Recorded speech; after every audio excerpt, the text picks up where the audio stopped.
Hello, hi, namaste. My name is Ashima Gupta and I welcome you back to this amazing platform of Physics वाला. So आज की class में बेटा हम deleted chapter start कर रहे हैं जो सीबीएसई से डिलीटेड है बट बाकी स्टेट बोर्ड्स में आ सकता है, इसीलिए रिकॉर्डेड लेक्चर है क्योंकि ऑप्शनल है. जिनके बोर्ड एग्जाम्स में आ रहा है वो ये फॉलो करे, जिनके में नहीं आ रहा still they want to watch the lecture, they can do that of course. So आज की क्लास में हम शॉर्ट में इस चैप्टर को मेटलर्जी बोलूंगी. एनसीईआरटी में जो नाम है that is general principles and processes of isolation of elements. So ये चैप्टर आपका 3 to 4 क्लासेस में खत्म होगा. आज की क्लास में हम बेसिक इंट्रोडक्शन, मेटलर्जी क्या होता है, क्या क्या प्रोसेस इन्वॉल्व होते हैं, वो सारी चीजें करेंगे. सो आज हम occurrence of metals and concentration of ores के बारे में पढ़ेंगे. सो स्टार्ट करते हैं. अकरेंस ऑफ मेटल, हमें मेटल मिलता कहाँ है? अब मेटल आपको ऐसे ही कहीं पड़ा हुआ नहीं मिलेगा. सो अगर मैं मेटल की बात करूं तो मेटल्स और देयर कंपाउंड्स, मेटल्स और देयर कंपाउंड्स अकर नेचुरली अकर करते हैं कहां पर? इन अर्थ क्रस्ट. सो या तो मेटल या मेटल के कंपाउंड हमें अर्थ क्रस्ट में नेचुरली मिलते हैं. अब अर्थ क्रस्ट में भी बेटा ये दो फॉर्म में मिलते हैं आपको. वो दो फॉर्म कौन सी हैं? The two forms are, the first is combined state and the other is your free state, जिसको हम नेटिव या फिर एलिमेंटल स्टेट भी बोलते हैं. कंबाइंड स्टेट का मतलब है कि मेटल जो है वो बेसिकली आपको कंबाइंड स्टेट में मिल रहा है, यानी उस वो कंपाउंड की फॉर्म में ही मिल रहा है.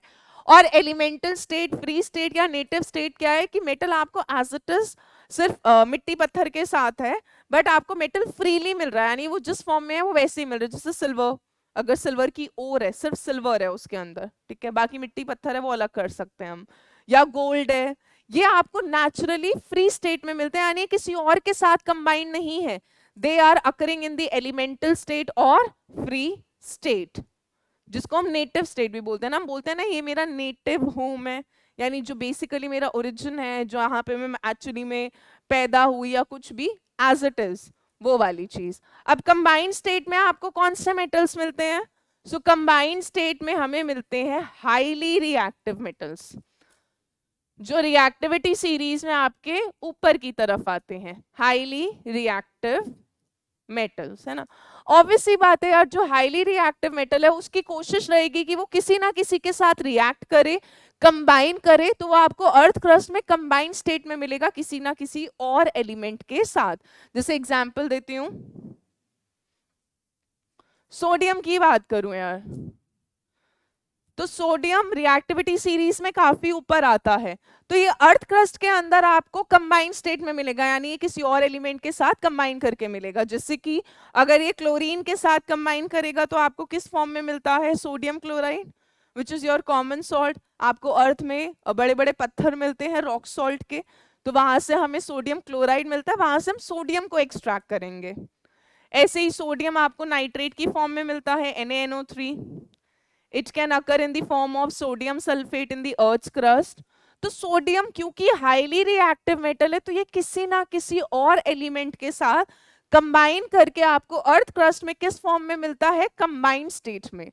बट जो बहुत कम रिएक्टिव होते हैं, जो बहुत कम रिएक्टिव होते हैं, यानी very less reactive metals, very less reactive metals जो अर्थ क्रस्ट में आपको फ्री स्टेट में मिलते हैं. और ये वेरी लेस रिएक्टिव मेटल्स आपके रिएक्टिविटी सीरीज में बिल्कुल नीचे की तरफ आते हैं, यानी कॉपर के बाद.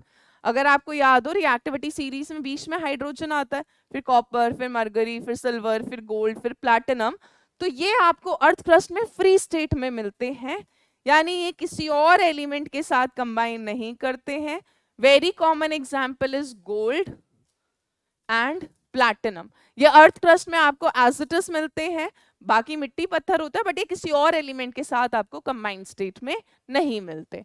सो अभी तक हमने देखा मेटल या उसके कंपाउंड अर्थ क्रस्ट में नेचुरली अकर करते हैं, वो भी दो फॉर्म में, कंबाइंड स्टेट या फिर फ्री स्टेट। चलिए अब बात करते हैं कुछ जनरल टर्म्स की। अब देखो यार, क्योंकि आपका बोर्ड एग्जाम चाहे सीबीएसई या जो बाकी है सब्जेक्टिव है, तो ऑफ कोर्स इस चैप्टर से डेफिनेशन आ सकता है, और कुछ डेफिनेशंस ऐसी हैं जो आती ही आती है, जैसे मिनरल्स हो गए, ओर्स हो गया, फ्लक्स हो गया, स्लैग हो गया, मैट्रिक्स हो गया, फ्रॉथ फ्लोटेशन प्रोसेस हो गया। ये कुछ बेसिक चीजें हैं जो इस चैप्टर से पूछी ही जाती हैं। सो सबसे पहले मिनरल्स, ये आप ज्योग्राफी में भी बचपन में पढ़ चुके हो। सो मिनरल्स क्या होते हैं? मेटल या जो मेटल के कंपाउंड अकर कर रहे हैं naturally in the earth crust, उनको हम मिनरल्स बुलाते हैं जनरल। ठीक है, तो डेफिनेशन क्या हो जाएगी? मेटल्स और their compounds which occur naturally in the earth crust are called as minerals. कोशिश करो कि क्लास में ही डेफिनेशन साथ साथ याद हो जाए। तो ये लिखा है, various compounds of metal which occur in the earth crust and are obtained by mining are called as mineral. अब अर्थ क्रस्ट में अगर मैं अबंडेंस की बात करूं कि कौन सा एलिमेंट ज्यादा मिलता है, कौन सा एलिमेंट कम मिलता है, तो अर्थ क्रस्ट में सबसे ज्यादा अबंडेंट एलिमेंट कौन सा है? ऑक्सीजन। एटमॉस्फेयर में नाइट्रोजन है विद 78%, बट अर्थ के क्रस्ट के अंदर सबसे ज्यादा अबंडेंट कौन सा है? आपका ऑक्सीजन। परसेंटेज लिख देते हैं, विद नियर अबाउट 46.6%। सारी अप्रोक्सीमेट लिख रही हूं मैं, ठीक है। फिर आता है आपका सिलिकॉन, उसके बाद आता है आपका एल्यूमिनियम, और फिर आता है आपका आयरन। तो अगर आपसे पूछे most abundant non metal in the earth crust, ठीक है, most abundant non metal in the earth crust is going to be oxygen. Second most abundant non metal is silicon. Silicon को हम मेटलॉइड बोलते हैं, बट ये non metal की भी property show करता है और ज्यादा ही शो करता है। अगर आपसे मोस्ट अबंडेंट मेटल पूछा जाए अर्थ क्रस्ट में, तो that is aluminium which is near about 8.3%, और आयरन होता है नियर अबाउट 5%, और आपका सिलिकॉन होता है नियर अबाउट 25-26% अर्थ क्रस्ट के अंदर। तो oxygen being the most abundant non metal in the earth crust, aluminium being the most abundant metal in the earth crust. ठीक है, चलिए अब मिनरल जो है बेटा वो सिंगल कंपाउंड भी हो सकता है, मिक्सचर भी हो सकता है, यानी उसके अंदर और कंपाउंड्स का मिक्सचर हो सकता है। अब बात करते हैं ओर की। ओर क्या होता है? ठीक है, the mineral from which a metal can be profitably extracted and easily. यानी देखो, मिनरल है वो कंपाउंड जो नेचुरली अकर कर रहा है अर्थ क्रस्ट में। अब हर मिनरल मेरे काम का नहीं है ना, ऐसा नहीं है आप कहीं भी माइनिंग करना शुरू कर दोगे, कोई भी सॉइल देखी तो तुम माइन करना शुरू कर दोगे, नहीं। वो मिनरल जिसमें एक मेटल ज्यादा परसेंटेज में प्रेजेंट है, वहां से मैं मेटल प्रॉफिटेबली एक्सट्रैक्ट कर सकती हूँ। यानी मैं जब एक्सट्रैक्ट कर रही हूँ तो मेरा बहुत पैसा ना लग रहा हो, बट जो उसकी मार्केट में वैल्यू है वो ज्यादा हो, है ना, तभी तो मैं कहूंगी कि मेरे को प्रॉफिट हो रहा है, प्रॉफिटेबल एक्सट्रैक्शन हो। तो हम उन मिनरल्स को क्या बुलाते हैं? ओर्स बुलाते हैं। So minerals in which a particular metal is present in high percentage and it can be profitably extracted, यानी फायदा हो मुझे उसको एक्सट्रैक्ट करने में। ऐसा भी हो सकता है कि किसी और मतलब किसी मिनरल में मेटल बहुत हाई परसेंटेज में प्रेजेंट है, बट जब मैं उसको एक्सट्रैक्ट कर रही हूँ मेरा पैसा तो बहुत लग रहा है, मान लो मेरे को 1 लाख रुपए लग गया उसको निकालने में, बट मार्केट में वैल्यू उसकी 10,000 भी नहीं है, तो मैं क्यों एक्सट्रैक्शन करूंगी? कोई सेंस ही नहीं बनता इतना पैसा लगाने का जब उसकी मार्केट में वैल्यू नहीं है। ठीक है, तो the mineral from which a metal can be profitably extracted, easily extracted, the metal is present in high percentage, then the mineral will be called as ore। ठीक है, जैसे एग्जाम्पल करते हैं, क्ले एंड बॉक्साइट, दोनों के अंदर both contain aluminium, दोनों के अंदर एल्यूमिनियम प्रेजेंट होता है, but from clay aluminium can not be extracted profitably. Profitably extract ही नहीं हो पाता क्योंकि क्ले के अंदर एल्यूमिनियम प्रेजेंट जरूर है पर बहुत ज्यादा हाई परसेंटेज में नहीं होता। क्ले के अंदर और भी चीजें प्रेजेंट होती है, सिलिकेट्स होते हैं, दुनिया जहान के और एलिमेंट प्रेजेंट है। तो क्ले के अंदर एल्यूमिनियम जरूर है, बॉक्साइट के भी अंदर एल्यूमिनियम है, बट क्ले के अंदर से मैं एल्यूमिनियम प्रॉफिटेबली निकाल नहीं सकती, बॉक्साइट से हम प्रॉफिटेबली निकाल सकते हैं। और इसीलिए हम बोलते हैं कि क्ले जो है ना वो सिर्फ एल्यूमिनियम का क्या है, मिनरल है। It is just the mineral of aluminium, कि हाँ भाई एल्यूमिनियम इसमें नेचुरली अकर कर रहा है अर्थ क्रस्ट में। बट बॉक्साइट जो है, बॉक्साइट वो क्या है, आपकी ओर है एल्यूमिनियम की, क्योंकि इसमें से एल्यूमिनियम प्रॉफिटेबली एक्सट्रैक्ट होता है, इसमें एल्यूमिनियम बहुत हाई परसेंटेज में भी प्रेजेंट होता है। अगर मैं आपको बॉक्साइट का फॉर्मूला बोलूं तो बॉक्साइट इज Al2O3.2H2O, ठीक है। सो बॉक्साइट के अंदर वो एल्यूमिनियम की ही चीफ ओर है, बट क्ले के अंदर सिलिकेट्स भी प्रेजेंट है, एल्यूमिनियम भी है, और भी एलिमेंट्स होते हैं। तो बॉक्साइट से हम एल्यूमिनियम प्रॉफिटेबली निकाल पाते हैं, बट क्ले से नहीं निकाल पाते। तो clay is simply an mineral of aluminium, but bauxite is the ore of aluminium. अब यहीं पर एक स्टेटमेंट आती है जो बहुत ज्यादा इंपॉर्टेंट है, all ores are minerals but all minerals are not ores, है ना। सारे ओर मिनरल्स तो है ही बेटा, क्योंकि जितने भी ओर्स हैं वो अकर कर रही है naturally in the earth crust, but सारे मिनरल और नहीं है। क्यों? क्योंकि जरूरी नहीं है ना यार कि हर मिनरल में से मैं मेटल प्रॉफिटेबली एक्सट्रैक्ट कर पा रही हूँ, या वहां पे मेटल बहुत हाई परसेंटेज में ही प्रेजेंट हो, जैसे ऊपर ही एग्जांपल दिया क्ले बॉक्साइड, तो ये एक मिनरल ही रहा, एल्यूमिनियम का ओर तो नहीं बन पाया। बट जितनी भी और होंगी वो वो मिनरल तो होंगी, क्योंकि जितनी भी और है वो अकर कर रही है natural in the earth crust. So all ores are minerals because all ores are naturally occurring in the earth's crust, but all minerals are not ores, क्योंकि और हमने क्या डिफाइन करा है, वो मिनरल जिसमें से मैं मेटल को प्रॉफिटेबली एक्सट्रैक्ट कर पाऊं। बट अगर मैं किसी मिनरल में से प्रॉफिटेबली एक्सट्रैक्शन नहीं कर पा रही तो मैं उसको और नहीं बुलाऊंगी, है ना। बचपन में तुमने ये पढ़ा होगा, all alkalis are bases but all bases are not alkalis, ये भी बोलते हैं कि जितने भी एल्कली हैं वो बेस तो होते ही हैं क्योंकि वो OH माइनस देते हैं, बट सारे बेस एल्कली नहीं होते, क्योंकि जरूरी नहीं है सारे बेस पानी में सल्यूबल हो। तो ऐसे हम यहाँ पे बोल रहे हैं all ores are minerals but all minerals are not ores. चलिए अब आते हैं मेटलर्जी। मेटलर्जी वो ब्रांच ऑफ केमिस्ट्री है जो डील करती है मेटल का extraction from the earth crust और उसको प्योरीफाई करना to obtain the metal in the pure state. तो जो भी सारे स्टेप्स होते हैं, प्रोसेस होते हैं एक्सट्रैक्शन के, वो सारा का सारा आप किस में पढ़ते हो, मेटलर्जी। मेटलर्जी के अंदर इंजीनियरिंग भी होती है, आपको पता होगा ISM Dhanbad is very famous for metallurgical engineering. So बहुत लोग मेटलर्जी के अंदर ही प्रेफर करते हैं, they study the whole thing, they mine the ores, वहां से मेटल जेम्स ये सब एक्सट्रैक्ट करते हैं। तो इसकी भी पूरी एक केमिस्ट्री की ब्रांच है। So the branch of chemistry which deals with the method of extraction of metals from their ores by profitable means. चलिए अब बात करते हैं ओर की टेबल की। पहले ही बोल दूं भाई ये लर्न करनी है, ये लर्न करनी ही करनी है, इसमें कोई चॉइस नहीं है तुम्हारे पास, ना मैं चॉइस दे सकती हूँ, क्योंकि चाहे कॉम्पिटिटिव एग्जाम्स हो, चाहे जेई मेंस हो, चाहे जेई एडवांस हो, चाहे नीट का पेपर हो, चाहे बोर्ड के MCQ हो, कुछ भी हो, और से सवाल बहुत बार आ रखा है। और खासकर जेई मेंस जेई एडवांस में इंटीजर टाइप में यहाँ से बहुत सवाल मिलता है कि इनमें से कौन कौन सी सल्फाइड हो रहा है, इनमें से कौन कौन सी आयरन की ओर है। तो अगर आपको फॉर्मूला पता है तो आप सवाल एकदम आसानी से कर लोगे। सो पहले बात करते हैं आयरन की ओर्स। तो पहला है magnetite, magnetite is Fe3O4, hematite is Fe2O3, iron pyrite जिसको फूल्स गोल्ड बोलते हैं, जो मैंने शायद फोटो में लगा भी रखा होगा। फूल्स गोल्ड क्या है, दिखने में लगेगा कि गोल्ड की ओर इतना चमकता हुआ एकदम गोल्ड की तरह होता है, बट जब एक्सट्रैक्शन करा गया तो इसके अंदर कौन सा एलिमेंट निकला, iron. So that is why it is called as fool's gold, कि फूल है, लगेगा सामने वाले को गोल्ड है, वो कहेगा अरे भाई मेरी लॉटरी लग गई कि मुझे गोल्ड की ओर मिल गई। बट जब वहां पे एक्सट्रैक्शन करा गया, पूरा प्रोसेस फॉलो हुआ, तो देखा गया आयरन निकला, है ना। So it is called as fool's gold. Iron pyrite FeS2, इसकी बॉन्डिंग की बात कर लेते हैं कि फॉर्मूला कैसे आया।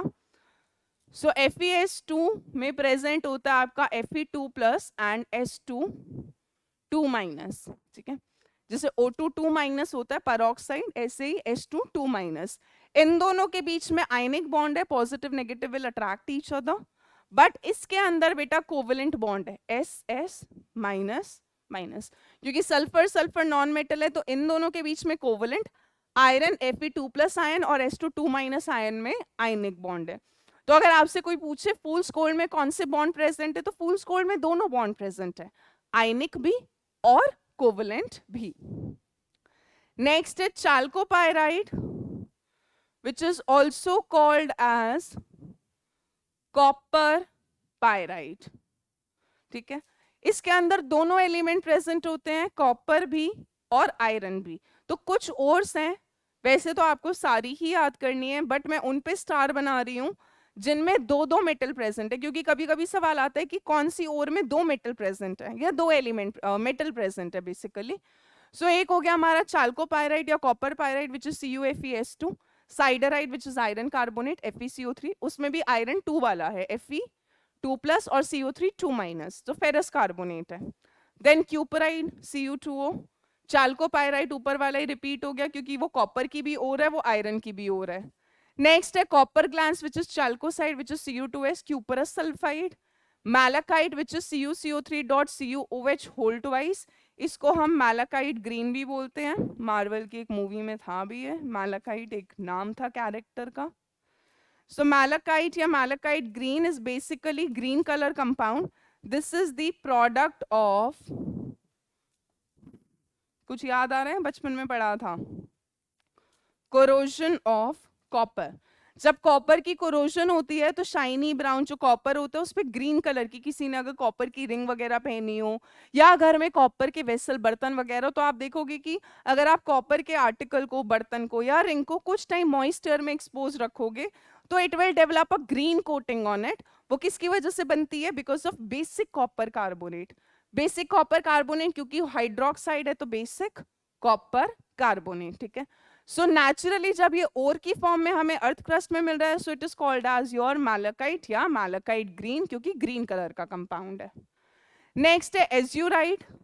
अब एज्यूराइट और इसमें फर्क देख लो भाई, CuCO3 dot CuOH whole twice है, बट यहाँ पे कॉपर कार्बोनेट के कितने मोल्स हैं? 2 मोल्स हैं, तो ये ध्यान रखना है। नेक्स्ट है क्रोमियम की। क्रोमियम की एक मेन ओर है which is chromite FeO dot Cr2O3, या फिर इसको लिखते हैं FeCr2O4, FeCr2, 3 और 1 4 ऑक्सीजन, ठीक है। सोडियम की मेन ओर जो आपको अर्थ क्रस्ट में मिलती है that is NaNO3 which is called as Chile saltpetre. फिर आते हैं पोटेशियम की भी होती है, पोटेशियम की शायद आगे दे रखी हो। पोटेशियम का होता है KNO3, उसको हम बोलते हैं Indian saltpetre. So NaNO3 child saltpetre, KNO3 is your Indian saltpetre. Next है zinc, zincite ZNO, calamine zinc carbonate, zinc blendes, फेलराइट भी बोलते हैं। जिंक ब्लेंड का आपने सॉलिड स्टेट में स्ट्रक्चर भी पढ़ रखा है। इसके अलावा सिल्वर में अर्जेंटाइट, सिल्वर सल्फाइड, बेसिकली जो आपका सिल्वर की कोरोजन का प्रोडक्ट होता है, ब्लैक कलर का कंपाउंड होता है। जब सिल्वर आर्टिकल्स पे कोरोजन होती है तो सिल्वर सल्फाइड बनता है Ag2S, बट अर्थ में नेचुरली मिल रहा है तो argentite. Horn silver which is your silver chloride. Next आ रहे हैं कैस्टराइट, बहुत बहुत कॉमन हो रहा है। टिन की cassiterite which is also called as tin stone SnO2। Next आ रहे हैं लेड की। लेड में anglesite, lead sulphate, cerussite, lead carbonate, lanarkite which is both lead oxide dot lead sulphate, और गैलेना सुना होगा, लेड सल्फाइड, काफी इंपॉर्टेंट ओर है इसकी। मैग्नीज की पायरोलोसाइड बहुत कॉमन है, ये हमने पी ब्लॉक में भी कहीं ना कहीं पढ़ा होगा, D&F में पढ़ाया था मैंने तुमको KMnO4 की प्रिपरेशन में। So pyrolusite is MnO2। फिर आते हैं बेरियम की ओर है barite, barium sulphate, barite barium से याद रखना कि बेरियम का कुछ है। Cinnabar is the main ore of mercury which is HgS, ठीक है। जो चीफ ओर है, मेन ओर है, मैं उन पर तो स्टार बना ही रही हूं, बट आपको कोशिश करनी है कि आपको सारी याद हो, ठीक है। कॉपर की ये 3 मेन ओर है, आयरन की है ही, चलिए। नेक्स्ट है मैग्नीशियम। मैग्नीशियम की बहुत कॉमन हो रहा है, एक तो मैग्नेसाइट MgCO3। अब देखो बेटा डोलोमाइट में भी आपको दो एलिमेंट्स मिलेंगे, it is calcium carbonate, magnesium carbonate, so it is the ore of both calcium and magnesium. जैसे कॉपर पायराइट था CuFeS2, ऐसे डोलोमाइट है CaCO3.MgCO3 which contains two metals. इसके अलावा इप्सम सॉल्ट MgSO4.7H2, कार्नलाइट KCl.MgCl2.6H2O, या आपने कोऑर्डिनेशन कंपाउंड्स में पढ़ा होगा।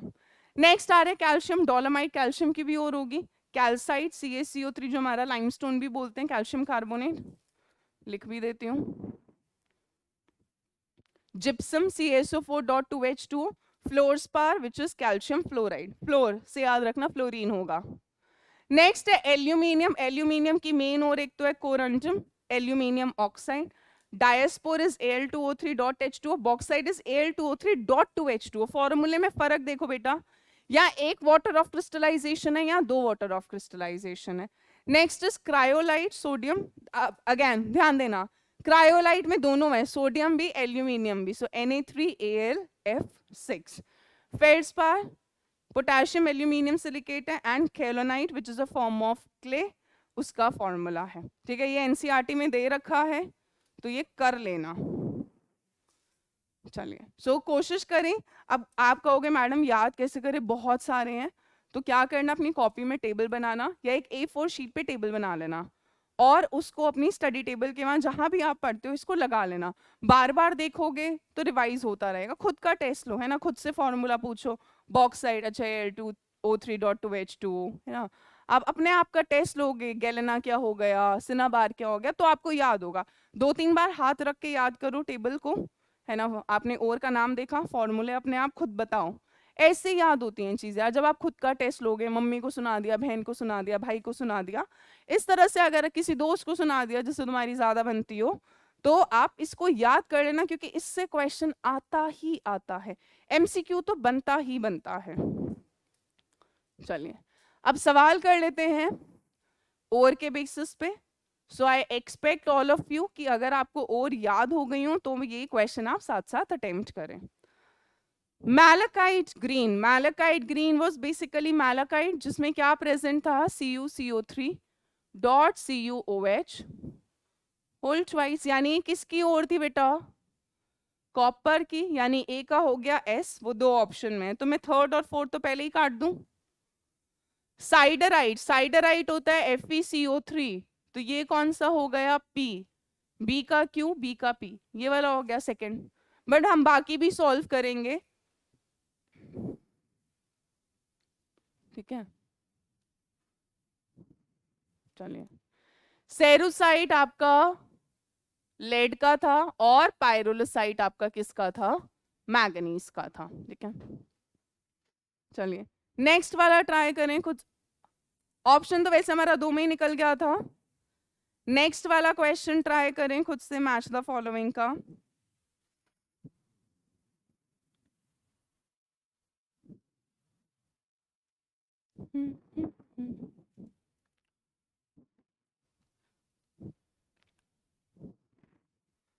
फॉर्मूले भी लिखना कोशिश करना, फॉर्मूले आप लिखो। बॉक्साइड क्या था, Al2O3.2H2O, है ना।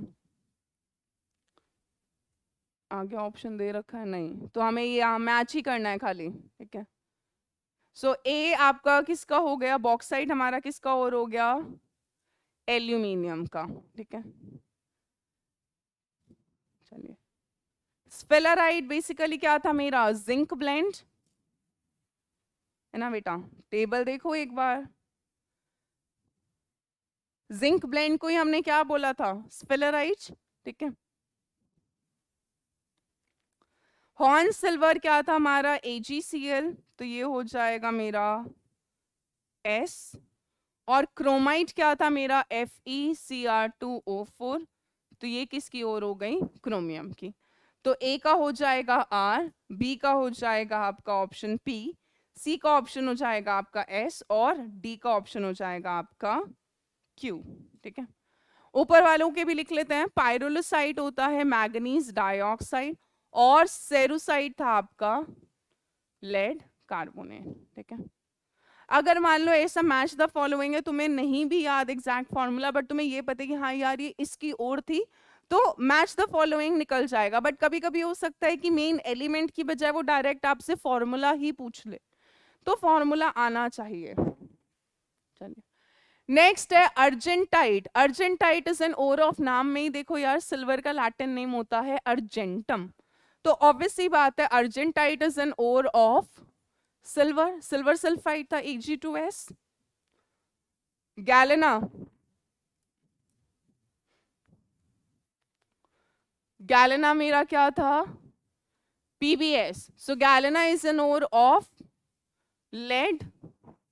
चलिए नेक्स्ट ट्राई करें, कैलामाइन किसका ओर होता है?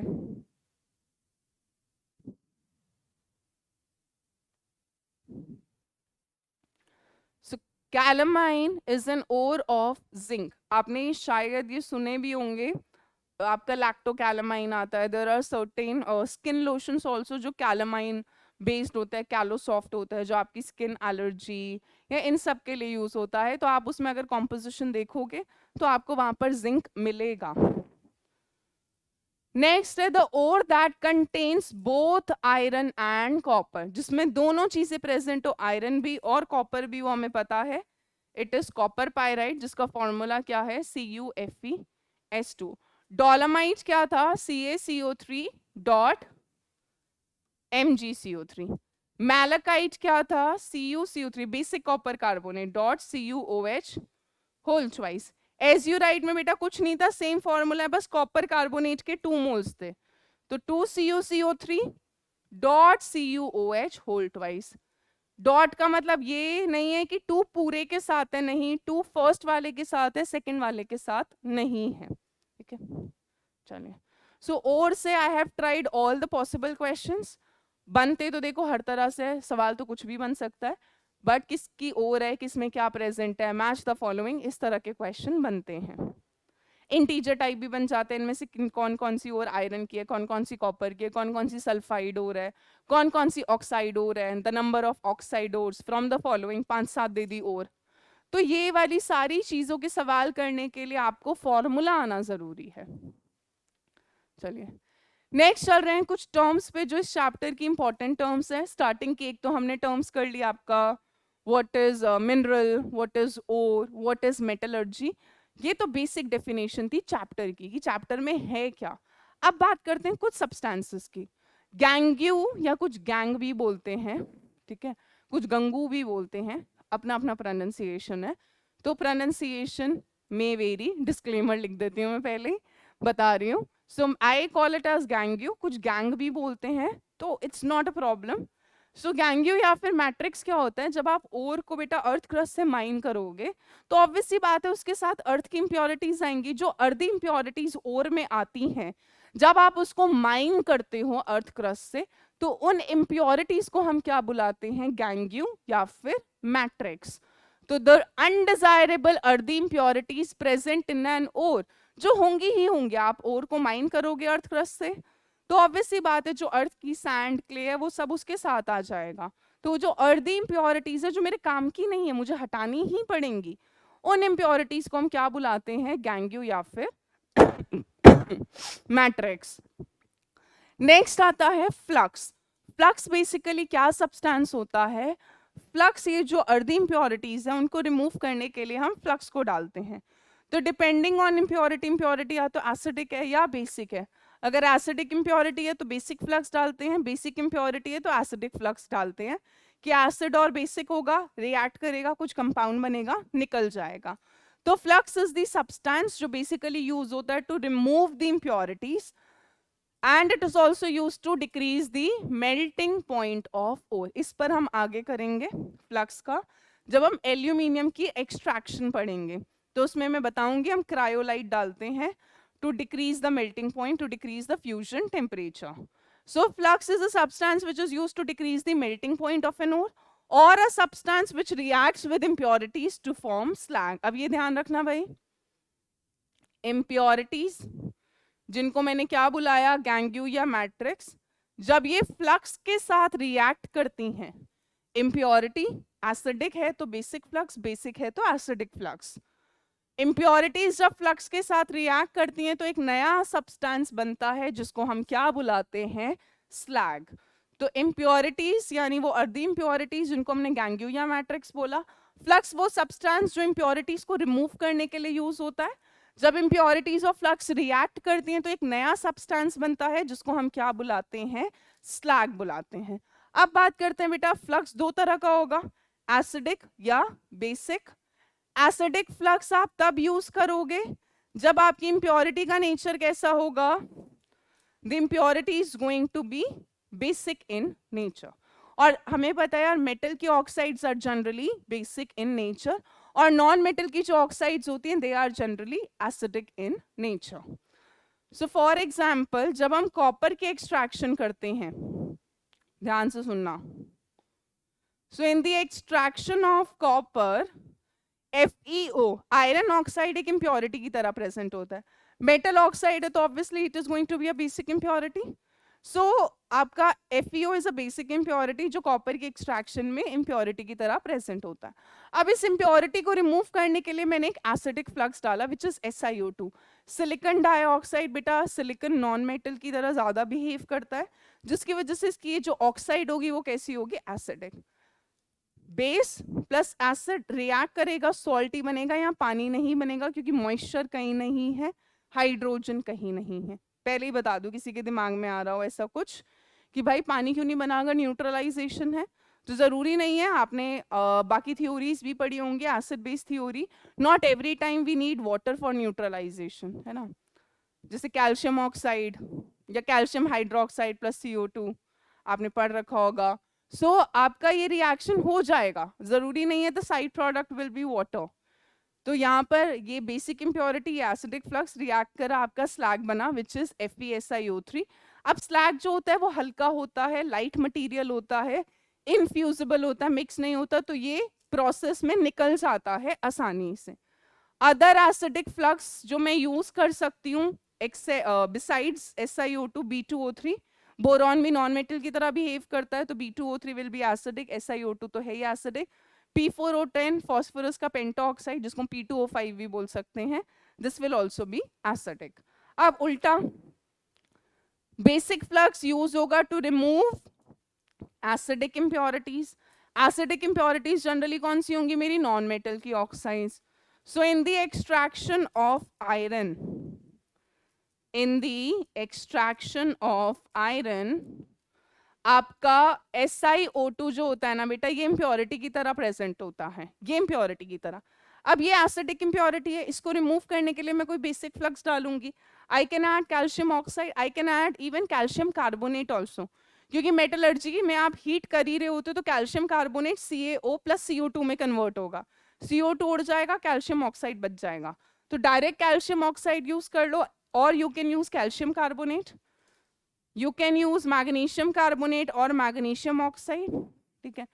CaOSiO2 के साथ रिएक्ट करेगा, कैल्शियम सिलिकेट बनेगा, स्लैग बन गया।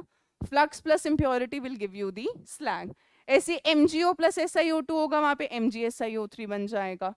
तो आप देखो कि इम्प्योरिटी का नेचर कैसा है, उस अकॉर्डिंग आप फ्लक्स यूज करो टू रिमूव दी इम्प्योरिटी। चलिए अब जरूरी नहीं है इम्प्योरिटी हमेशा एसिडिक या बेसिक हो, न्यूट्रल भी तो हो सकती है। तो न्यूट्रल फ्लक्स भी हो सकता है ना।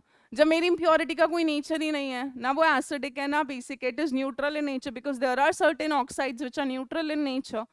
तो उस केस में हम न्यूट्रल फ्लक्स डालते हैं, that is used in electrolytic reduction basically to decrease the fusion temperature. Fusion temperature is basically melting point. Melting point को डिक्रीज करने के लिए, कंडक्टिविटी को इंक्रीज करने के लिए यूज होता है। For example cryolite and fluorspar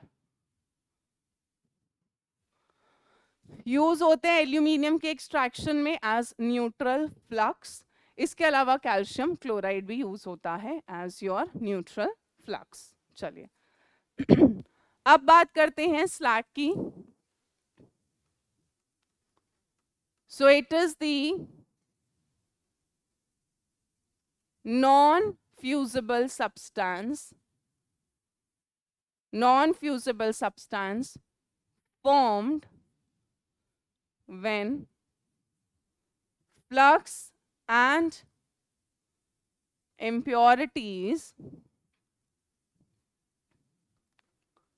react with each other.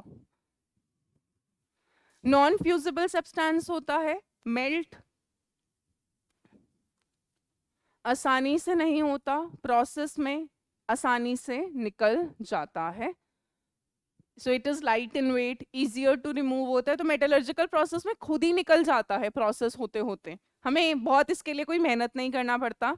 तो इम्प्योरिटीज जिनको मैंने बोला था गैंग्यू या मैट्रिक्स, जब ये फ्लक्स के साथ रिएक्ट करती है तो एक नया सब्सटेंस बनता है which is called as slag.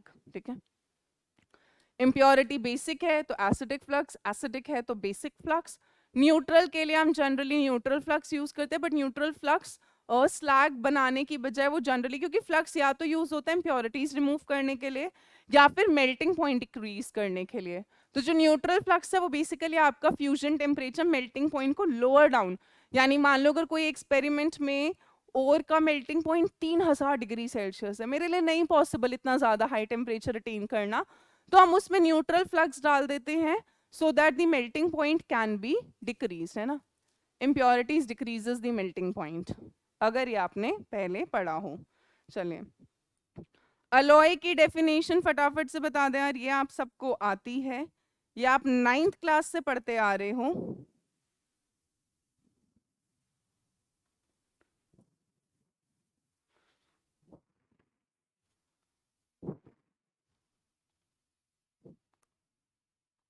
यहाँ पे फ्यूजिबल कर लेना, this is the fusible substance.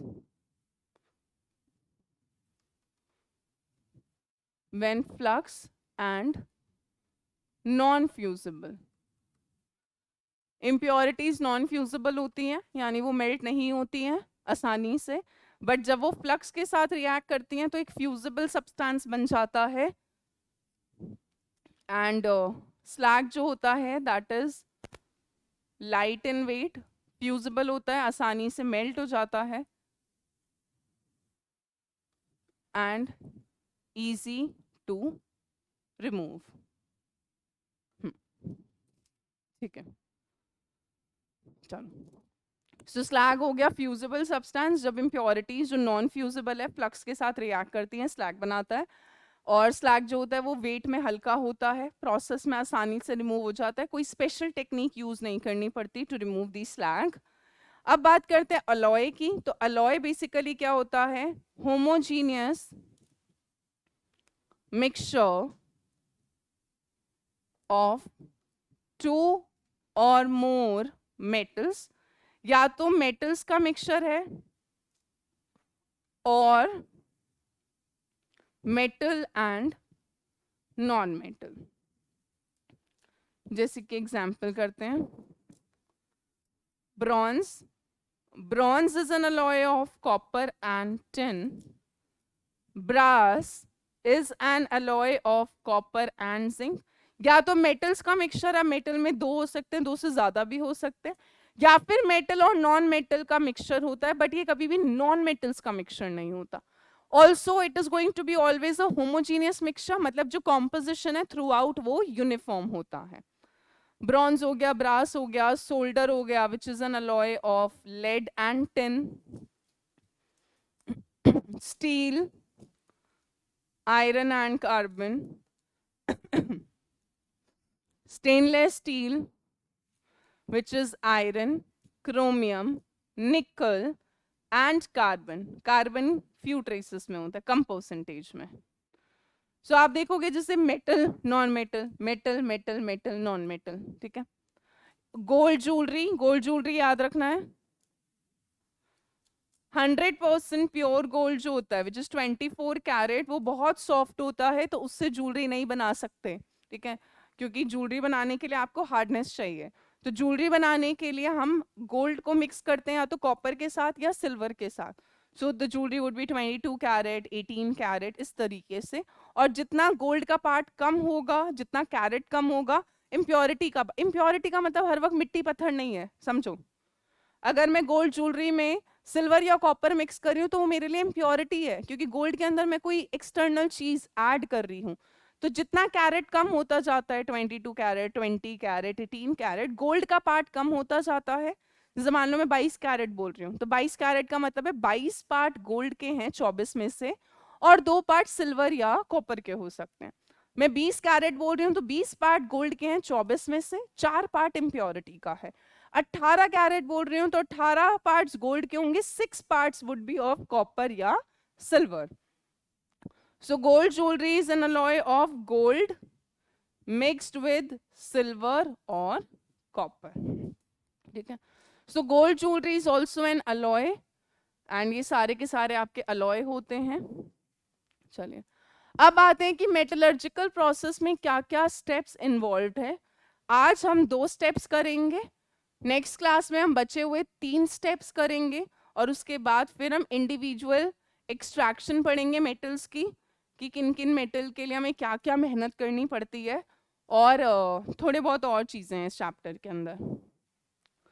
सो अगर मैं पूरे फ्लो चार्ट की बात करूं बेटा, तो सबसे पहला स्टेप होता है mining.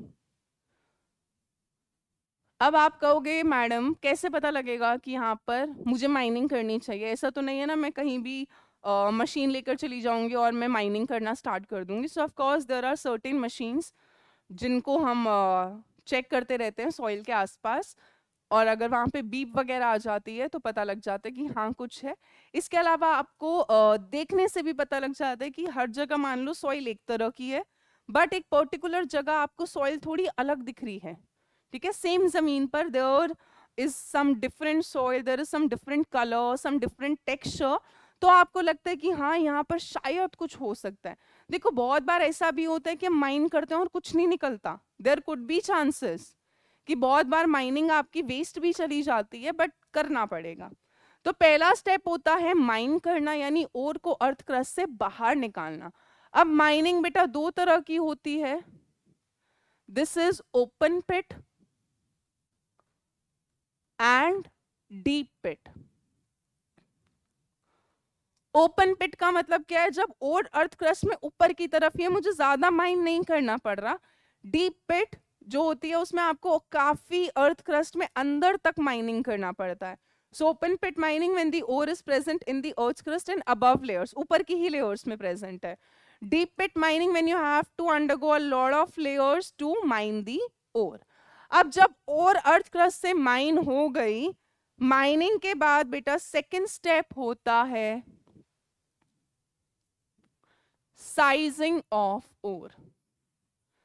Sizing of ore, sizing of ore में क्या करते हैं हम? अब जब ओर मिलती है अर्थ क्रस्ट से तो वो बड़े बड़े पत्थर की फॉर्म में होते हैं, बिग लम्प्स। तो उन लम्प्स को हम क्या करते हैं?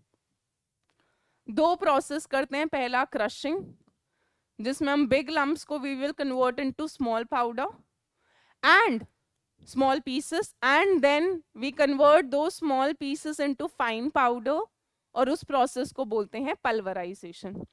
जिससे जब हम सब्जी भी काटते हैं या हम मिक्सी के अंदर कुछ मिक्स पीसते हैं, तो ऐसा तो नहीं है ना कि हम बिल्कुल पूरी प्याज डाल देते हैं, पूरा टमाटर डाल देते हैं। आजकल मैं घरेलू बातें ज़्यादा करने लग गई हूँ क्योंकि एक्सपीरियंसिंग। बट ये होता ही है ना कि अगर हम मिक्सी के अंदर भी कुछ कर रहे हैं तो हम पहले सब्जी को भी थोड़ा चॉप कर देंगे। तो पहले हमने उसको स्मॉल पीस में कन्वर्ट करा, फिर जब मिक्सी में घुमाया तो हमने फाइन पीस में कन्वर्ट करा। तो यही हम यहाँ पे कर रहे हैं कि पहले हमने ओर को जब अर्थ क्रस्ट से माइन करा तो वो बड़े बड़े पत्थर में थी, उसको हमने छोटे पीस में क्रश करा, फिर उन छोटे पीस को फाइन पाउडर में कन्वर्ट करा, that is called as your pulverization. Sizing of ore के बाद नेक्स्ट स्टेप होता है step 3, which is concentration of ore। concentration of ore का मतलब क्या होता है? जब आपने ओर अर्थ क्रस्ट से माइन करी, साइजिंग भी कर लिया, बट ओर में आपकी अर्धी इम्प्योरिटीज प्रेजेंट है तो उन अर्धी इम्प्योरिटीज को रिमूव करने के लिए, यानी गैंग्यू या मैट्रिक्स को रिमूव करने के लिए मुझे कुछ ना कुछ प्रोसेस करने पड़ेंगे। इस प्रोसेस को हम बोलते हैं ओर को कॉन्सेंट्रेट करना, यानी मेटल के टर्म्स में कॉन्सेंट्रेट कर रही हूँ और इम्प्योरिटीज को रिमूव कर रही हूँ। So concentration of ore is basically the processes involved to remove the impurities from the ore, ठीक है। कॉन्सेंट्रेशन ऑफ ओर को अलग अलग नामों से बोला जाता है. It is also called as ore की ड्रेसिंग. ठीक है. It is also called as beneficiation of ore. इसमें हम अलग अलग प्रोसेस पढ़ेंगे. Froth flotation, magnetic separation, hydraulic washing, leaching, ये सारा हमें इसमें पढ़ना है. कॉन्सेंट्रेशन ऑफ ओर के बाद नेक्स्ट स्टेप होता है conversion of ore into oxide. अब ऑक्साइड में कन्वर्ट करते हैं क्योंकि ऑक्साइड से मेटल निकालना आसान होता है. इसमें दो प्रोसेस होते हैं, रोस्टिंग एंड कैल्सिनेशन. ठीक है. और को ऑक्साइड में करने के बाद, कन्वर्ट करने के बाद नेक्स्ट स्टेप हम क्या करते हैं, अब इस मेटल ऑक्साइड को बेटा रिड्यूस करेंगे मेटल में. सो नेक्स्ट स्टेप होता है रिडक्शन टू मेटल. यानी अब ऑक्साइड को रिड्यूस करूंगी, कोई रिड्यूसिंग एजेंट यूज करूंगी ताकि मुझे मेटल मिल जाए. और आखिरी स्टेप होता है आपका प्योरिफिकेशन ऑफ मेटल, या जिसको हम बोलते हैं रिफाइनिंग ऑफ मेटल. और अब आपको मेटल क्या मिल जाता है, बिल्कुल प्योर स्टेट में मिल जाता है. तो ये सारे स्टेप्स इन्वॉल्व होते हैं which are basically I would say 1 2 3 4 5 6 steps involve होते हैं. ओर को माइन करना, ओर को साइज करना, ओर को कॉन्सेंट्रेट करना, फिर ऑक्साइड में करना, फिर मेटल में रिड्यूस करना, और आखिरी में उसको प्योरीफाई करना, रिफाइन करना. ठीक है. फ्लो चार्ट को फटाफट से नोट करो.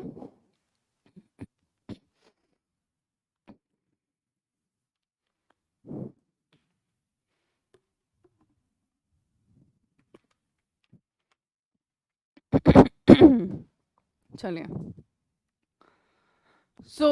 आज की क्लास में हम ये 3 स्टेप्स करेंगे. नेक्स्ट क्लास में हम ये 2 स्टेप करेंगे क्योंकि ये काफ़ी बड़े हैं.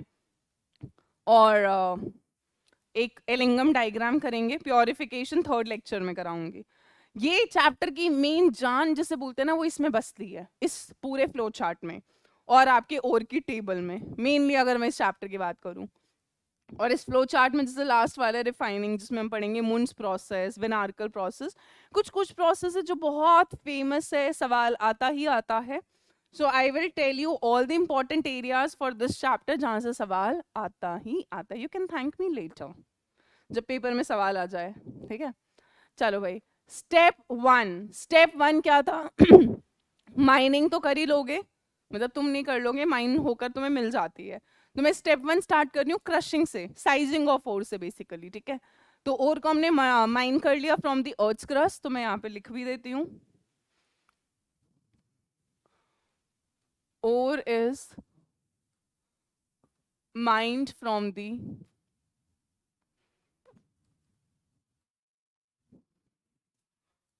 ore is mined from earth crust either by open pit or deep pit mining. ठीक है. तो ओर को हमने अर्थ क्रस्ट से माइन कर लिया है, इधर बाय ओपन पिट और बाय डीप पिट माइनिंग. ठीक है. अरे यार. ठीक है. जो माइंड ओर है, mined ore is in the form of, कोशिश करने साथ साथ लिख लें तो नोट्स बन जाएंगे इस चैप्टर के. Mined ore is in the form of big lumps और नगेट्स. नगेट्स सुना होगा ना, आजकल मैकेन के मिलते हैं, वेजी नगेट्स, चिकन नगेट्स.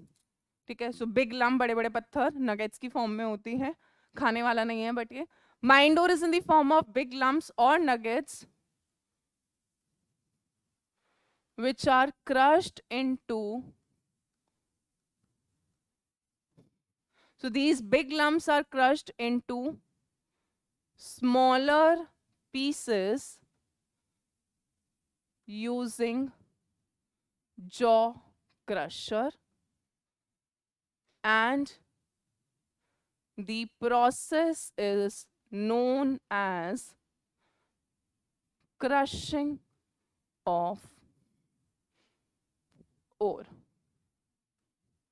इस पूरे प्रोसेस को हमने क्या बोला बेटा? Crushing of ore. तो बिग लम्प्स थे, उनको हमने छोटे छोटे पीसेस में क्रश करा यूजिंग जॉ क्रशर। अब जॉ क्रशर क्या होता है यहाँ पे डायग्राम बनाती हूँ। सो ये मान लो ये एक बिग लंप है, ठीक है। तो जैसे हमारे घर में सिजर होती है जिससे हम पेपर को छोटे छोटे पीसेस में कट करते हैं, ऐसे ही लैब के अंदर क्या होता है, आपके पास एक जॉ क्रशर होता है जिसमें बहुत बड़े बड़े ब्लेड्स होते हैं तो होगा क्या, ये बिग लंप इसमें डालूंगी, कट करते जाएंगे, छोटे छोटे छोटे छोटे छोटे छोटे छोटे पीसेस आपको मिल जाएंगे, ठीक है। आगे ऑफ कोर्स सेटअप लगा होता है ब्लेड को ज्वाइन करने से, सिजर होती है उसी तरह का बड़ा सा जॉ क्रशर होता है। तो जॉ क्रशर जो बड़े लम्प्स हैं उनको छोटे छोटे पीसेस में कन्वर्ट कर देता है, क्रश कर देता है, ठीक है। नेक्स्ट पॉइंट आ जाएगा अब, these crushed pieces are then converted into fine powder using stamp mill or ball mill method, and the process is known as pulverization. Okay. सो अब आता है सवाल, यार ये स्टैम्प मिल बॉल मिल क्या है? तो स्टैम्प मिल बॉल मिल बेटा लैब के अंदर बहुत बड़ी बड़ी मशीन्स होती हैं। तो इसमें हम क्या करते हैं, जो क्रश्ड पीसेस होते हैं इनको नीचे की तरफ रखते हैं, एक बहुत बड़ी ऐसी प्लेट सी आती है जो बहुत प्रेशर के साथ लगती है, और ये क्या करती है, क्रश्ड पीसेस को और फर्दर फाइन पाउडर में कन्वर्ट करती है। तो अगर आप गूगल पे डालोगे स्टैम्प मिल बॉल मिल तो आपको वो मशीन्स दिख जाएंगी कि वो मशीन कैसी होती हैं।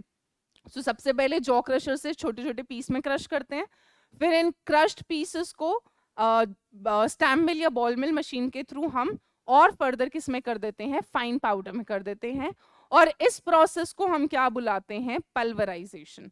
तो pulverisation is basically converting into fine powder, crushing is basically converting into crushed pieces. अब हमने ओर को क्रश कर लिया, अब हमें क्या करना है, ओर को अब इम्प्योरिटीज, अब मैंने क्रश कर लिया, फाइन पाउडर कर लिया, बट उसके अंदर इम्प्योरिटीज भी प्रेजेंट है। तो नेक्स्ट स्टेप क्या था हमारा, कॉन्सेंट्रेशन ऑफ ओर, या फिर बेनिफिकेशन, या फिर ओर ड्रेसिंग या ड्रेसिंग ऑफ ओर। इसके अंदर हम क्या करते हैं, the removal of impurities, removal of impurities, जो अर्ध इम्प्योरिटीज आ गई हैं from the ore is called its concentration, or to increase the concentration of ore in ore sample। अब ore की concentration कैसे increase हो जाएगी, जब मैं उसमें से impurities को remove कर दूंगी। तो obvious सी बात है ore जो है वो enrich हो रही है, अमीर हो रही है ना। तो ओर को हम कॉन्सेंट्रेट करते हैं बाय रिमूविंग दी इम्प्योरिटीज। अब इम्प्योरिटीज रिमूव करने के लिए बेटा दो तरह के मेथड लगा सकते हो, physical techniques and chemical methods. So physical methods में हम तीन मेथड्स पढ़ेंगे। फर्स्ट इज हाइड्रोलिक वॉशिंग, नाम से समझ आ रहा है पानी होगा, जिसको हम ग्रेविटी सेपरेशन भी बोलते हैं, या फिर लेविगेशन भी बोलते हैं, लैविगेट करना, ठीक है। सेकेंड मेथड हम करेंगे फिजिकल मेथड्स में फ्रॉथ फ्लोटेशन, यानी कुछ फ्रॉथ बनाएंगे ऊपर की तरफ फ्लोट कराएंगे। थर्ड हम मेथड करेंगे इसके अंदर मैग्नेटिक सेपरेशन, यानी कुछ मैग्नेट से रिलेटेड हम यूज कर रहे होंगे, मैं अभी नाम से इतना इंटरप्रेट कर पा रही हूँ और आप भी। केमिकल मेथड में हम क्या करेंगे, लीचिंग, प्रोसेस को बुलाते हैं लीचिंग। लीचिंग में बेसिकली हम एक ऐसा सॉल्वेंट यूज करते हैं जिसमें और डिसॉल्व कर जाती है बट इम्प्योरिटी डिसॉल्व नहीं कर पाती, ठीक है।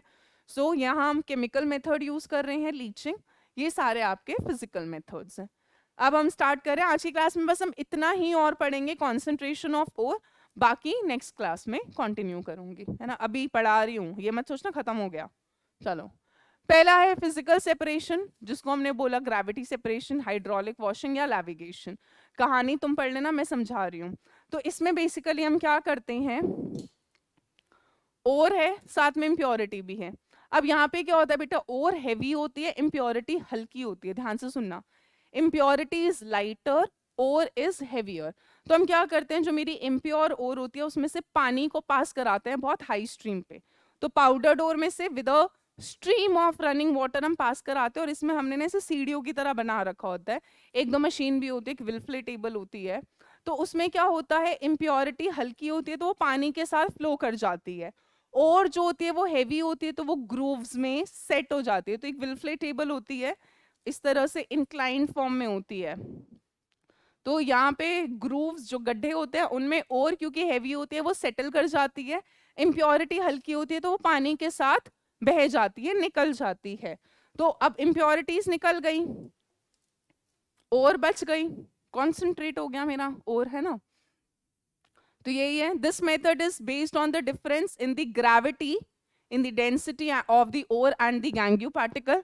तो इसमें याद रखना है, ग्रेविटी सेपरेशन में ore is heavier and impurity is lighter। ये बात दिमाग में रहेगी, ठीक है। तो लाइटर गैंग्यू पार्टिकल यानी जो इम्प्योरिटीज होती हैं, they are taken away by water, यही लिखा है। पाउडर्ड ओर को एजिटेट करते हैं with stream of running water, फटाफट से पानी इसमें से पास कराते हैं, हाई स्पीड पे जा रहा होता है, एकदम फ्लो करता है। इम्प्योरिटीज हल्की होती हैं तो उनको पानी अपने साथ ले जाता है, और जो होती है वो हैवी होती है तो वो नीचे की तरफ सेटल डाउन होती जाती है। इस मेथड को हम यूज करते हैं टू कॉन्सेंट्रेट हैवियर ओर्स, मैं बता ही चुकी हूँ और हैवी है, जैसे कि oxides, hematite which is Fe2O3, tin stone which is SnO2। इनको यूज करने के लिए इनमें इम्प्योरिटी हल्की होती है और हैवी होती है। कार्बोनेट्स जैसे calamine, zinc carbonate, malachite which is CuCO3 dot CuOH whole twice. Native gold यानी गोल्ड की जो और आपको अर्थ क्रस्ट में एजिटस मिलती है उसको आप ग्रेविटी सेपरेशन से सेपरेट कर सकते हो। गोल्ड की ओर हैवी है, इम्प्योरिटी हल्की है, पानी से निकल जाती है बहकर। चलिए, सेकेंड मेथड है फ्रॉथ फ्लोटेशन। हद से ज्यादा जिसे बोलते हैं ना इंपॉर्टेंट, ये उतना इंपॉर्टेंट है टॉपिक, मतलब इससे आपको प्रीवियस ईयर के अंदर इतने सवाल मिलेंगे। Write a short note on froth flotation, which kind of ores are concentrated using froth flotation. ये आता ही आता है सवाल, तो मैं पहले ही बता दूं भाई कि froth flotation process is very important. इससे बहुत बार PYQ आ रखे हैं प्रीवियस ईयर के अंदर क्वेश्चंस। सो ये मेथड, पहला क्वेश्चन जो यहाँ पर बनता है कि froth flotation method is used to concentrate, so this method is used to concentrate your sulphide ores. कौन सी ओर को कॉन्सेंट्रेट करने के लिए यूज होता है, ये सल्फाइड ओर्स, सल्फाइड ओर्स। अब यहाँ पर क्या होता है, अब इसमें उल्टा है। फ्रॉथ फ्लोटेशन में क्या होता है बेटा, ओर जो होती है वो हल्की होती है, इम्प्योरिटी हैवी होती है, और इसमें ये जो प्रोसेस होता है वो वेटिंग प्रॉपर्टी पर डिपेंड करता है। वेटिंग प्रॉपर्टी का मतलब क्या है कि जो ओर होती है वो ऑयल से वेट होती है, इम्प्योरिटीज जो होती है वो वाटर के साथ, मतलब इम्प्योरिटी की सॉल्युबिलिटी पानी की तरफ ज्यादा है, पानी की तरफ अट्रैक्शन है, और ओर का अट्रैक्शन किसकी तरफ है, ऑयल की तरफ है। ऑयल, तेल, मतलब हम पाइन ऑयल यूज करते हैं यहाँ पर generally. So this method is based on the different waiting characteristic. तो यहाँ पर जो इम्प्योरिटीज होती हैं उनकी प्रेफरेंस किसकी तरफ होती है, पानी की तरफ, यानी वो पानी से वेट होना चाहती हैं। और जो मेरी ओर है उसकी किसकी तरफ प्रॉपर्टी है, it has the property with the oil, यानी ओर ऑयल के साथ मिक्स होना चाहती है, इम्प्योरिटी पानी के साथ मिक्स होना चाहती है, ठीक है। So this technique is based on the preferential waiting property. impurities as यही लिखा है, preferentially wetted by water and the ore particles by oil, ठीक है। अब इस मेथड को समझते हैं, इसमें करते क्या है। तो पहले डायग्राम से समझना, डायग्राम अभी समझा देती हूँ, या पहले डायग्राम ही समझा देती हूँ। डायग्राम समझना क्या करते हैं, एक बड़ा सा टैंक ले लेते हैं, बहुत बड़ा सा। उस टैंक के अंदर हम क्या डालते हैं, हमारा क्रश्ड ओर, ठीक है, यानी पाउडर्ड ओर जो हमने साइजिंग में कर लिया, पानी, पाइन ऑयल, ठीक है। कुछ हम डालते हैं हमारा फ्रॉथ स्टेबलाइजर, उस पर बाद में बात करूंगी। और क्या करते हैं, एक हमारा कंप्रेस्ड एयर का वो होता है रोटेटर, तो उसमें से हम फटाफट से एयर पास कराते हैं, कंप्रेस्ड एयर हाई प्रेशर पे, तो वो क्या करता है, रोटेटर को रोटेट करना स्टार्ट करेगा। जैसे जैसे रोटेट होना स्टार्ट होगा, फ्रॉथ बनना, फोम बनना शुरू होगा। तो जो फोम होती है, यानी वो ऑयल जो होता है जिससे फोम बन रहा होता है, वो क्या करता है, और को फोम हल्का होगा तो ऊपर ले जाता है। इम्प्योरिटी, क्योंकि वो पानी के साथ रहना चाहते हैं, तो impurity being heavier settle down at the bottom, और जो फ्रॉथ है वो ऊपर की तरफ आती जाती है, उसमें आपका और का पार्टिकल आता जाता है। ठीक है, सो अब जरा समझो क्या लिखा है। The crushed ore along with water is taken in a flotation tank. एक बड़े से टैंक में हमने क्रश्ड ओर और पानी ले लिया। Now various substances are added and a current air is blown. फटाफट से हम एक एयर का ब्लास्ट पास कराते हैं। अब हम इसके अंदर क्या क्या सब्सटेंसेस डालते हैं। पहला सब्सटेंस ऐड करते हैं हम फ्रॉथर। फ्रॉथर बेटा जो झाग बना सके, ठीक है। So they generate a stable froth which rises to the top of the tank. Example में हम फ्रॉथर डालते हैं या तो पाइन ऑयल या यूकेलिप्टस ऑयल या फिर फैटी एसिड्स। जो लॉन्ग चेन फैटी एसिड्स होते हैं वो आपके ऑयल की तरह ही काम करते हैं, है ना, फैट्स जो होते हैं ऑयल्स। नेक्स्ट डालते हैं कलेक्टर्स और फ्लोटिंग एजेंट्स। कलेक्टर वो सब्सटेंस होते हैं जो आपके यूज होते हैं फोम को, फ्रॉथ को कलेक्ट करने के लिए। क्योंकि बेटा अगर मैं फोम को कलेक्ट ही नहीं करूंगी तो मैं उसमें से और के पार्टिकल को सेपरेट कैसे करूंगी। तो यहाँ पे पहला हमने डाला frothing agent, frother which is pine oil या यूकेलिप्टस ऑयल। सेकेंड हम क्या ऐड कर रहे हैं, कलेक्टर या floating agent. They attach themselves by polar group to the granules of ore and then become water repellent. तो जो फ्रॉथ होगी वो ऊपर आ जाएगी पानी से दूर भागती हुई, और इम्प्योरिटी क्योंकि उसकी पानी की तरफ अट्रैक्शन था तो वो इम्प्योरिटी पानी में नीचे रह जाती है। यहाँ पे हम कलेक्टर क्या क्या यूज करते हैं, पोटाशियम इथाइल जैंथेट, ठीक है, या तो सोडियम इथाइल जैंथेट होता है या potassium ethyl xanthate. Pine oil and fatty acid तो हम यूज कर ही रहे हैं पहले ही।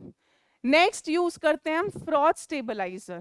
फ्रॉथ स्टेबलाइजर क्या होता है, अब देखो यार, फ्रॉथ ऊपर बनेगा झाग, तो हमें पता, घर में भी आपने देखा होगा, आप जब कपड़े धोते हो, जब आप डिटर्जेंट डालते हो और आप हाथ से या पानी वानी डाल के शेक करते हो तो झाग बनता है।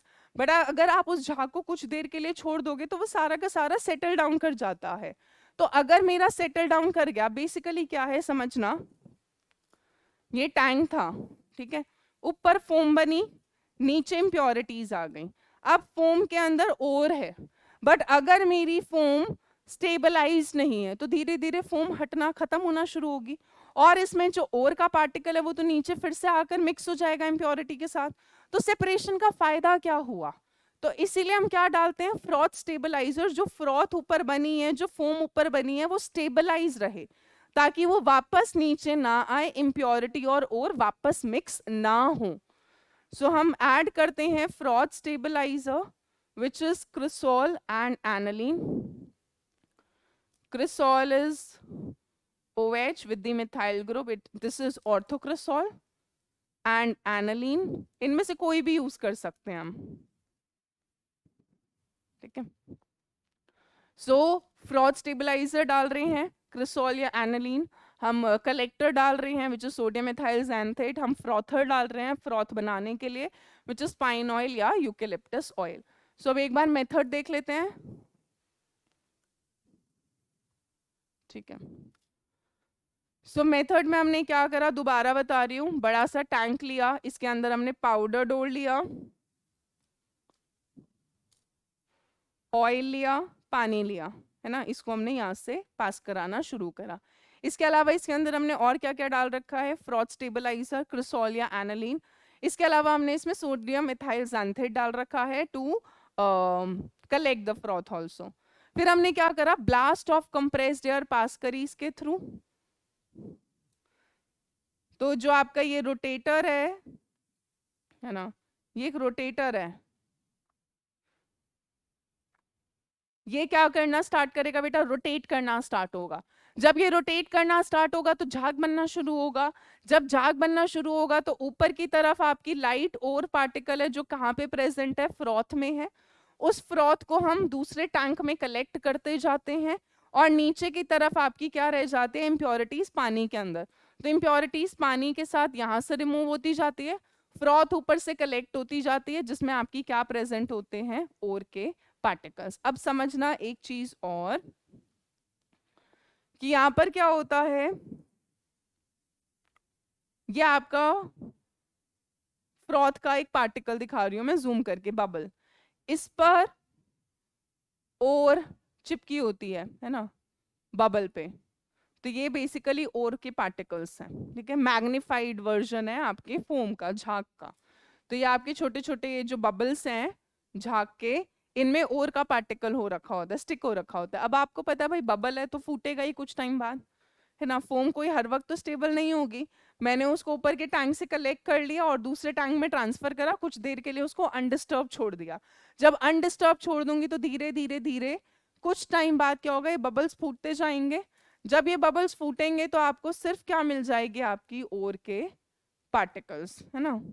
तो आपके ओर के पार्टिकल्स कलेक्ट होते जाते हैं, इनको पानी के साथ एक बार वॉश कर लेते हैं ताकि अगर कुछ इम्प्योरिटीज रह गई हो तो वो रिमूव हो जाए, ठीक है। अब होता क्या है, इस पूरे प्रोसेस में हम एक और सब्सटेंस ऐड करते हैं which is called as depressant. Depressant basically क्या होता है कि अगर मेरी ओर के साथ कोई और भी सल्फाइड का सब्सटेंस, या किसी किसी ओर में दो दो सल्फाइड प्रेजेंट होते हैं, जैसे कि गैलेना, ठीक है। तो जैसे आपका ये देखो यार, in case of an ore containing ZnS and PbS, एक ओर के अंदर मेरा जिंक सल्फाइड भी है और लेड सल्फाइड भी है, बट मुझे एक ही चाहिए, मैं एक के लिए ही प्रोसेस करना चाहती हूँ, क्योंकि मैं एक साथ दो मेटल को सेपरेट नहीं कर सकती हूँ, राइट। सो आपका अगर हम बात करें,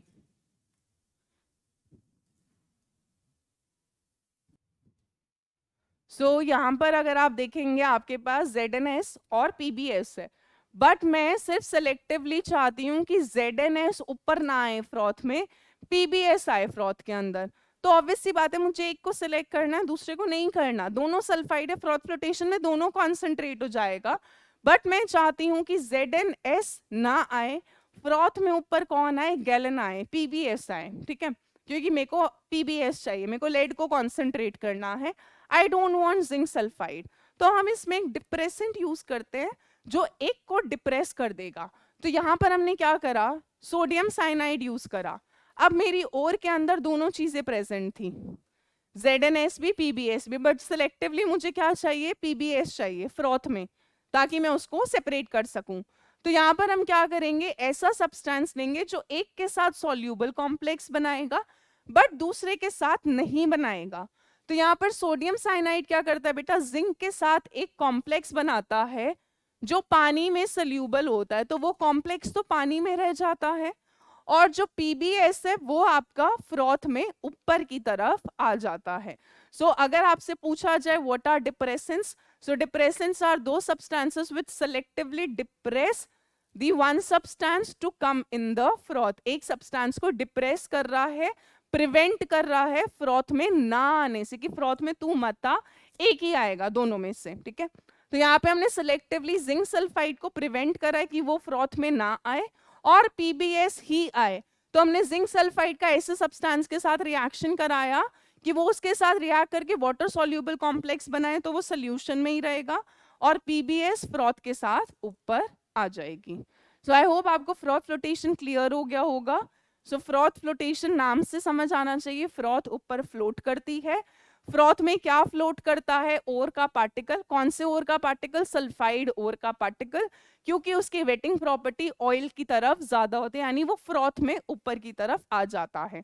फिर फ्रॉथ को हम कलेक्ट कर लेते हैं, एक टैंक में अनडिस्टर्ब छोड़ देते हैं कुछ देर के लिए, तो जो बबल्स होते हैं वो बर्स्ट कर जाते हैं और मुझे और कॉन्सेंट्रेट फॉर्म में मिल जाती है। चलिए नेक्स्ट मेथड कर रहे हैं, third method which is your magnetic separation. पहला हमने करा हाइड्रोलिक वॉशिंग, है ना, पानी से वॉश करा था, और हैवी थी, नीचे रह गई, इंप्योरिटी लाइटर थी, पानी के साथ चली गई।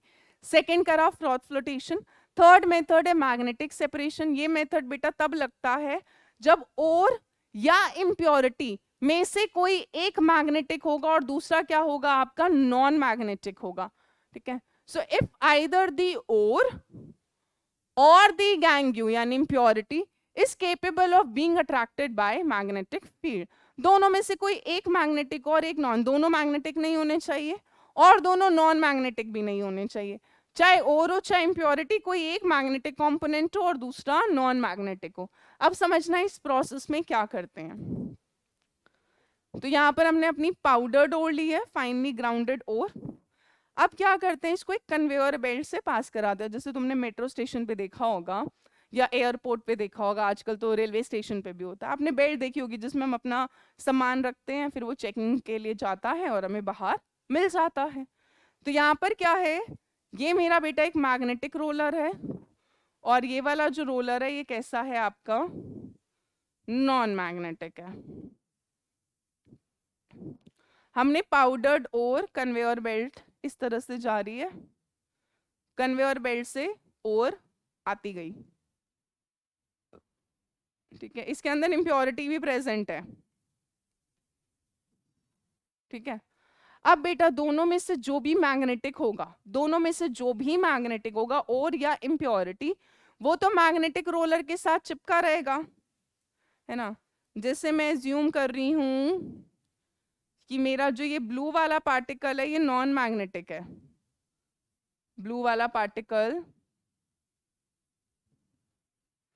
जो है वो नॉन मैग्नेटिक है।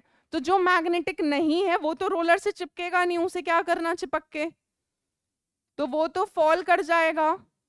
बट जो पार्ट बेटा मैग्नेटिक था वो तो रोलर, वो कहेगा मैं रोलर का साथ नहीं छोड़ूंगा, मैं रोलर के साथ चिपका रहूंगा।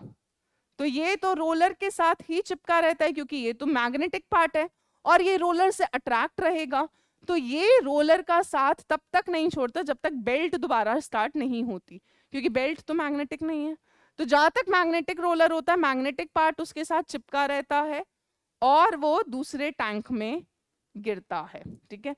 तो जो पहले टैंक में कलेक्ट होता है वो नॉन मैग्नेटिक पार्ट होता है, सेकेंड टैंक में जो बाद में आ रहा है, जो मैग्नेटिक रोलर से चिपकने के बाद गिर रहा है, जब मैग्नेटिक रोलर खत्म हुआ वो फॉल कर जाएगा। तो बाद में आपको जो मिलता है वो मैग्नेटिक पार्ट मिलता है, वो और भी हो सकती है, वो इम्प्योरिटी भी हो सकती है। और पहले वाले टैंक में आपको कौन सा पार्ट मिलता है, आपको मतलब जो भी नॉन मैग्नेटिक पार्ट है, विच कैन बी योर और which can be your impurity, दोनों में से कुछ भी हो सकता है। अब एग्जाम्पल करते हैं। सो मान लो टिन स्टोन है, टिन स्टोन एक और है टिन की, जिसे हमने कैस्टराइट बोला था। अब टिन स्टोन जो होता है बेटा वो नॉन मैग्नेटिक है, tin is not magnetic in nature. So tin stone non magnetic होता है, बट इसके अंदर जो इम्प्योरिटी प्रेजेंट होती है FeWO4 या MnWO4, ठीक है, जो आपका टंगस्टन है जिसको हम वुल्फ्राम बोलते हैं, और ये जो आयरन की ओर होती है इसको हम बोलते हैं वुल्फ्रामाइट, वुल्फ्रामाइट। आयरन टंगस्टेट भी बोलते हैं इसको, manganese tungstate, tungsten, W tungsten होता है ना। सो ये इम्प्योरिटी है। अब ये जो इम्प्योरिटी है बेटा ये मैग्नेटिक है बट और नॉन मैग्नेटिक है। तो जब आप टिन स्टोन डालोगे, ठीक है भाई, रोलर कन्वेयर बेल्ट से पाउडर डोर आती गई आती गई आती गई, इम्प्योरिटी मैग्नेटिक है यानी वुल्फ्रामाइट या मैग्नीज टंगस्टेट मैग्नेटिक है, तो ये मैग्नेटिक रोलर से चिपका रहेगा और ये बाद में गिरेगा। और टिन स्टोन आपकी कहाँ पे गिर जाएगी, पहले वाले टैंक में गिर जाएगी, क्योंकि वो नॉन मैग्नेटिक है, वो रोलर के साथ चिपकेगी ही नहीं। तो जैसे ही कन्वेयर बेल्ट खत्म हुई, ये मैग्नेटिक रोलर से अट्रैक्ट नहीं हुआ तो ये सीधा गिर गया, ये मैग्नेट से अट्रैक्ट हुआ तो ये बाद में गिरा, है ना। तो टिन स्टोन वाले में टिन स्टोन बेटा पहले टैंक में कलेक्ट होगा, इम्प्योरिटी जो मैग्नेटिक है वो बाद में कलेक्ट होगी। अब बात करते हैं क्रोमाइट, ये आपका क्रोमाइट था। क्रोमाइट मैग्नेटिक होता है, क्रोमियम, है ना। सो क्रोमाइट इज मैग्नेटिक बट जिसके अंदर इम्प्योरिटी है SiO2 की, सिलिका, वो नॉन मैग्नेटिक है। तो क्रोमाइट मैग्नेटिक है तो वो यहाँ गिरेगा, इम्प्योरिटी यहाँ पर नॉन मैग्नेटिक यहाँ गिरेगी। तो बस इतना दिमाग में याद रखो, जो मैग्नेटिक है वो बाद में गिरेगा, नॉन मैग्नेटिक पहले गिरेगा। अब वो और या इम्प्योरिटी कुछ भी हो फर्क नहीं पड़ता, ठीक है। So this is magnetic separation used only when ore or impurity, दोनों में से one is magnetic and the other is non-magnetic। चलिए नेक्स्ट आ रहे हैं केमिकल मेथड्स पर। सो केमिकल मेथड्स में जिसको हमने लीचिंग बुलाया था, इस मेथड में हम क्या करते हैं, एक सूटेबल रिएजेंट यूज करते हैं जिसमें और तो डिसॉल्व कर जाती है बट इम्प्योरिटी डिसॉल्व नहीं करती। तो और डिसॉल्व होगी, सोल्यूशन बन जाएगा, इम्प्योरिटी अनडिसॉल्व रहेगी, फिल्टर करो, सेपरेट कर लो, काम खत्म, है ना, जैसे लैब में हम करते हैं फिल्ट्रेशन। तो आप देखें जरा, पढ़ते रहो, एक बार जरा पैराग्राफ पढ़ो।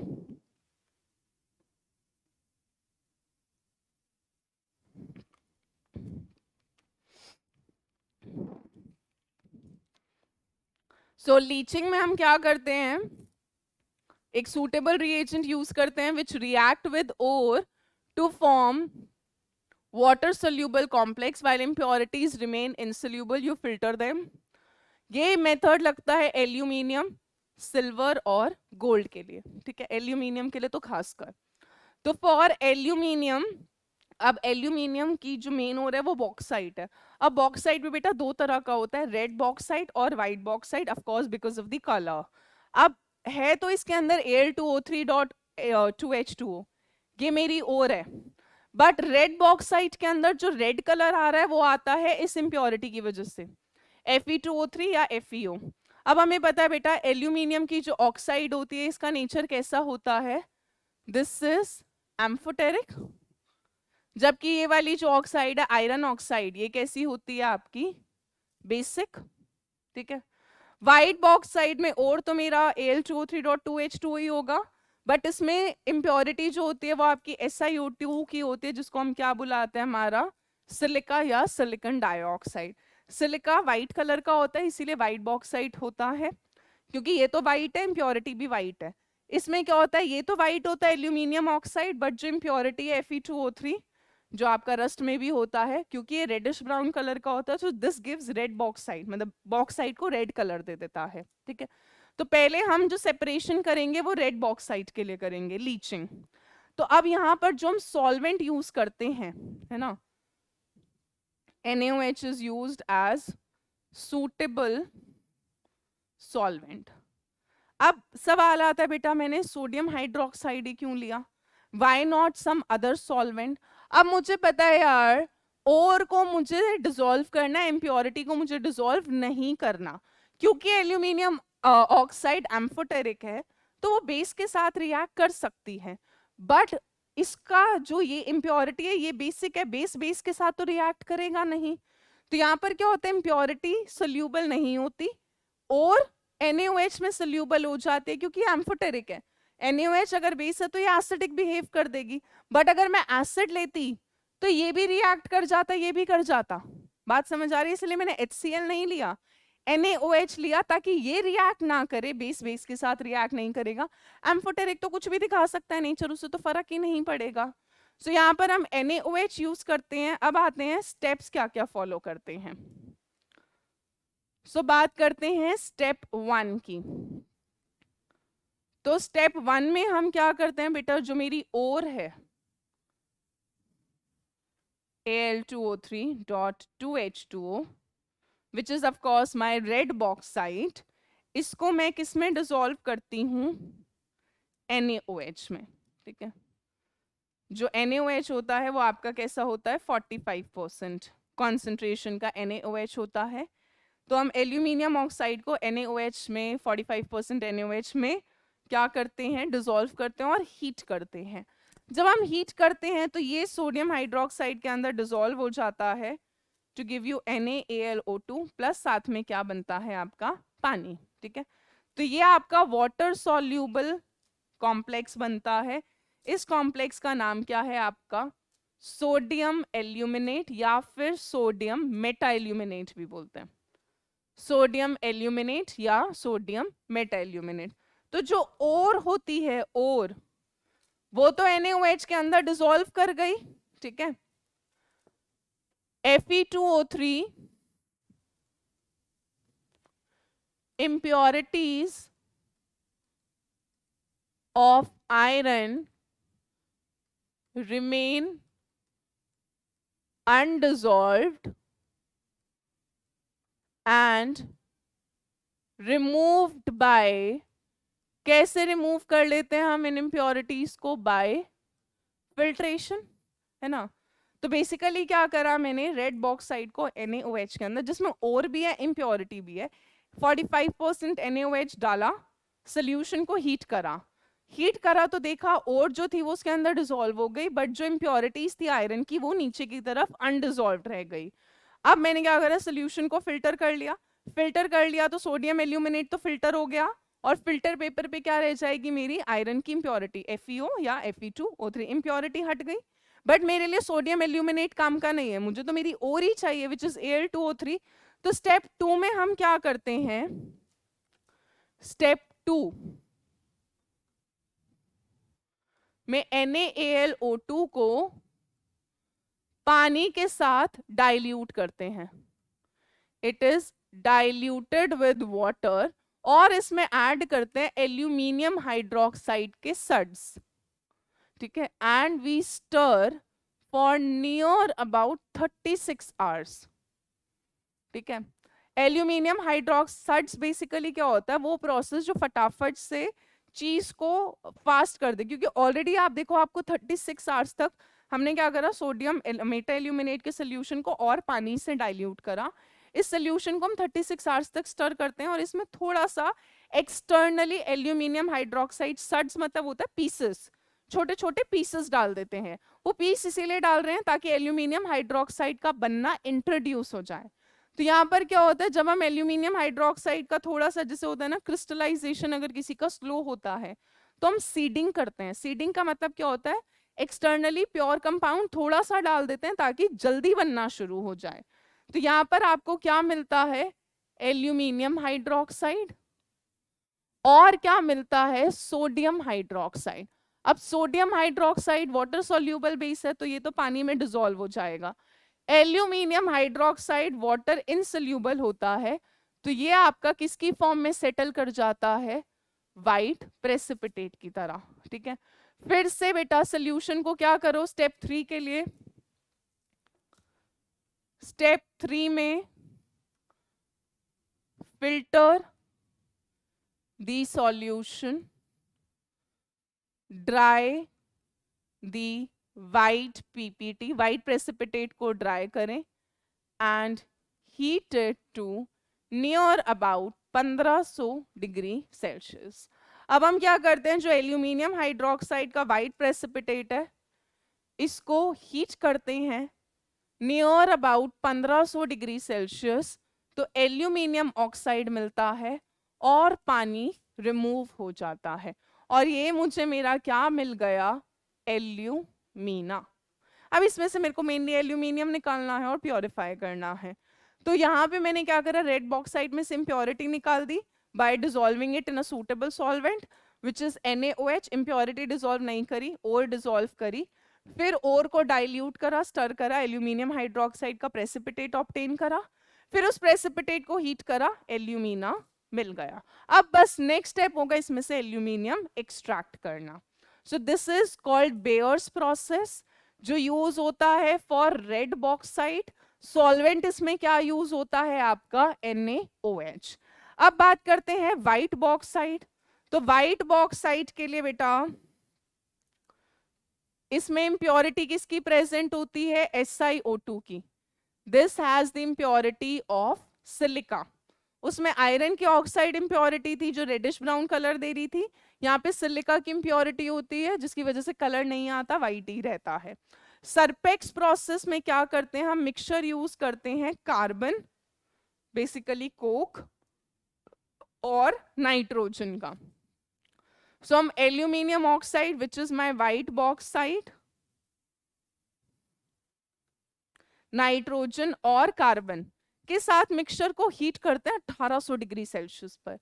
तो आपकी कार्बन मोनोऑक्साइड बेटा निकल जाती है गैस, और आपको क्या मिल जाता है, एल्यूमिनियम नाइट्राइड, है ना। एल्यूमिनियम नाइट्रोजन के साथ कंबाइन करके एल्यूमिनियम नाइट्राइड देता है, कार्बन ऑक्सीजन के साथ कंबाइन करके CO देता है, गैस है निकल जाएगी। फिर जो एल्यूमिनियम नाइट्राइड बना इसका आप हाइड्रोलिसिस करोगे, आपने 11th में भी रिएक्शन पढ़ा होगा, आपको एल्यूमिनियम हाइड्रोक्साइड मिलेगा, और कौन सी गैस निकल जाएगी, अमोनिया। अब तो यही वाला स्टेप लगा दूं, मिल जाएगा मुझे एल्यूमिनियम ऑक्साइड।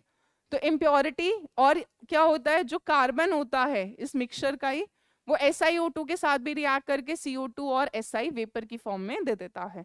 फिर जो एल्यूमिनियम हाइड्रोक्साइड का प्रेसिपिटेट है वाइट वाटर के अंदर, अमोनिया तो निकल गई, दिस इज प्रेसिपिटेट जो इनसोल्यूबल है, इसको हीट करोगे तो आपको Al2O3 मिलेगा जो प्योर है एल्यूमिना, और पानी निकल जाएगा वेपर्स की फॉर्म में, हीट कर रहे हो। सो दिस इज सरपेक्स प्रोसेस जिसमें हम कार्बन और नाइट्रोजन यूज करते हैं, नाइट्रोजन एल्यूमिनियम के साथ एल्यूमिनियम नाइट्राइड, हाइड्रोलिसिस करोगे एल्यूमिनियम हाइड्रोक्साइड, अमोनिया उड़ जाएगा। फर्दर कार्बन SiO2 सिलिका के साथ रिएक्ट करके वॉलेटाइल सब्सटेंस बनाता है, यानी CO2 वेपर उड़ जाएगा, गैस सिलिकन वेपर में उड़ जाएगा।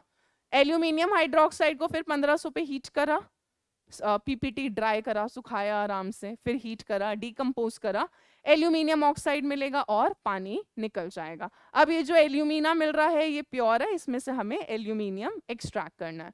So this is Serpex process which is used to concentrate white bauxite।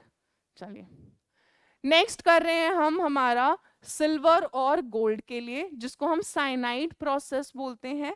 Silver के लिए जो हम करते हैं इसको हम मैकआर्थर फॉरेस्ट प्रोसेस भी बोलते हैं, ठीक है, मैकआर्थर फॉरेस्ट प्रोसेस, ठीक है। For silver this is called as MacArthur Forrest process. Again leaching है बेटा, तो ऑब्वियस सी बात है मैं ऐसा सॉल्वेंट लूंगी जिसमें एक चीज सॉल्यूबल हो दूसरी चीज सॉल्यूबल ना हो। तो इसमें हम क्या करते हैं, सिल्वर सल्फाइड है, मान लो सिल्वर की ओर मुझे अर्थ क्रस्ट से Ag2S मिल रहा है विच इज अर्जेंटाइट, तो यहाँ पे मैं क्या करूंगी, सूटेबल सॉल्वेंट लिया which is sodium cyanide in the presence of O2।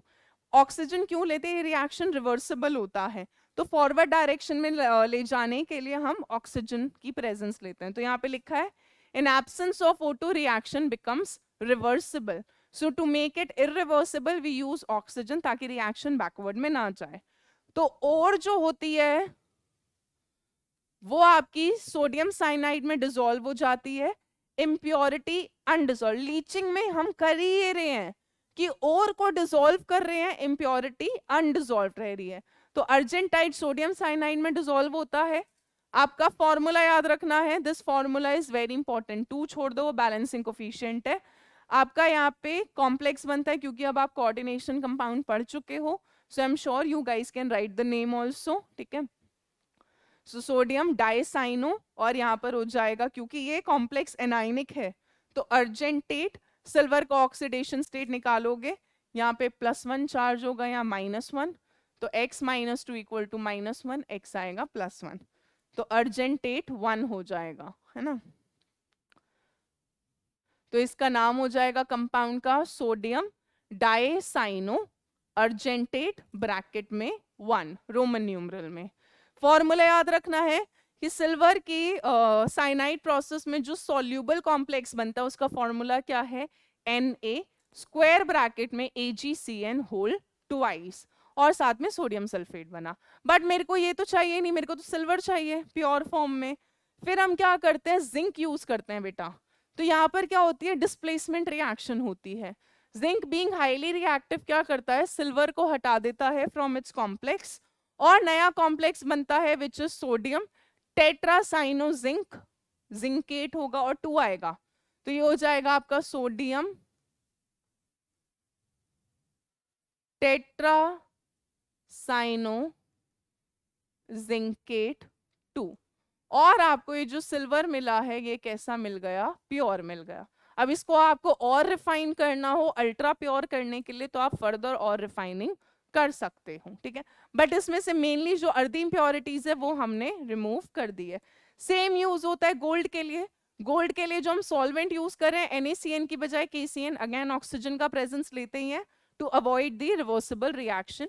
यहाँ पे सब कुछ सेम है बेटा, Na की जगह K, Ag की जगह Au, तो यहाँ पे बन गया KAuCN whole twice plus KOH, ठीक है।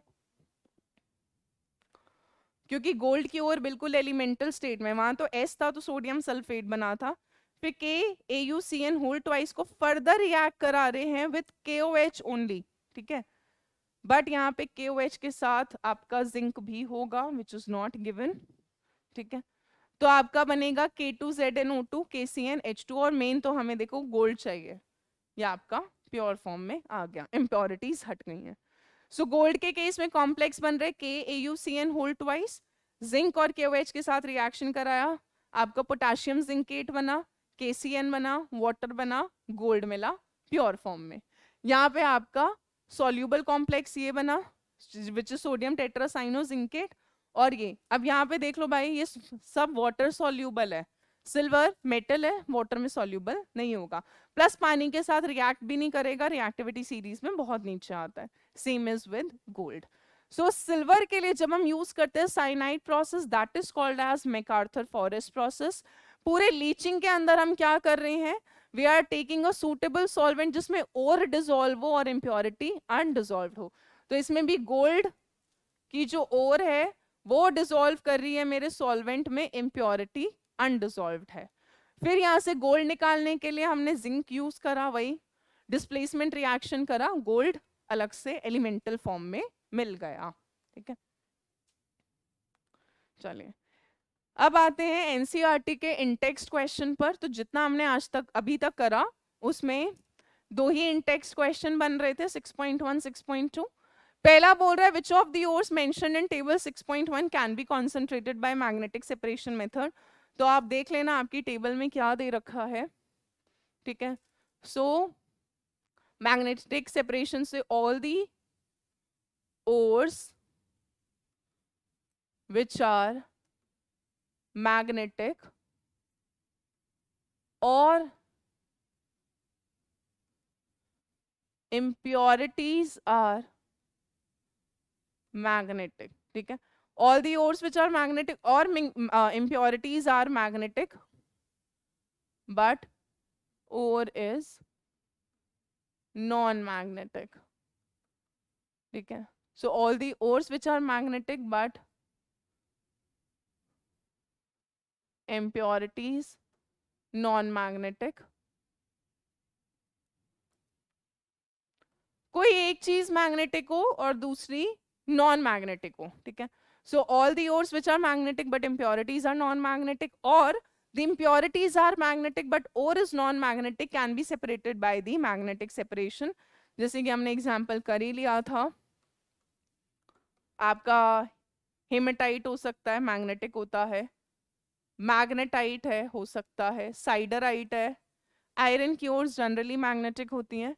इसके अलावा हमने टिन स्टोन कर लिया था, can be separated, iron chromite कर लिया था FeCr2O4। तो ये सारे के सारे आपके मैग्नेटिक सेपरेशन से हो सकते हैं जिसमें और या इम्प्योरिटी कोई एक चीज मैग्नेटिक जरूर है। नेक्स्ट है what is the significance of leaching in the extraction of aluminium. तो एल्यूमिनियम की मेन और कौन सी है, बॉक्साइट। बॉक्साइट में भी दो था, रेड या फिर वाइट, है ना। तो लीचिंग में हम बेसिकली क्या कर रहे हैं, अगर मैं रेड बॉक्साइट की बात करूं जिसके लिए हम क्या कर रहे थे, बेयर्स प्रोसेस कर रहे थे। तो यहां पर हम क्या कर रहे थे, we dissolve impure ore in NaOH so that ore dissolves in it। और क्यों डिसॉल्व हो रहा था, क्योंकि एल्यूमिनियम ऑक्साइड एम्फोटेरिक था, acid plus base will give you salt plus water, neutralisation हो जाएगा, so that ore dissolves in it but impurities remain undissolved. तो लीचिंग में हम बेसिकली क्या कर रहे हैं, एक चीज को लीच कर रहे हैं, और को लीच कर रहे हैं, इम्प्योरिटीज को छोड़ देते हैं। तो इम्प्योर ओर में से ओर को लीच कर लेते हैं by using a suitable solvent, और इम्प्योरिटीज को अनडिसॉल्व्ड छोड़ देते हैं। सो that is the significance of leaching in the extraction of aluminium, कि इम्प्योरिटीज को रिमूव करते हैं, एक सूटेबल सॉल्वेंट लेते हैं जिसमें ओर डिसॉल्व कर जाती है। ठीक है, सो आज की क्लास में इतना ही कर रहे हैं। Read NCERT of chapter 6 from page number 149 to 155। इतना आज तक के टॉपिक का है। तो जिनके भी स्कूल में बोर्ड्स में ये वाला चैप्टर आ रहा है, it's a very easy chapter, trust me. बस आपको एक बार नोट्स पढ़ने हैं, लेक्चर देखना, और एक बार क्लास के बाद बस एनसीईआरटी पढ़ लो, मोर देन सफिशिएंट है। So I will see you in the next class guys, thank you so much, bye bye, I hope आप पढ़ाई करेंगे, नेक्स्ट क्लास में मिलते हैं with the next lecture, bye bye, take care.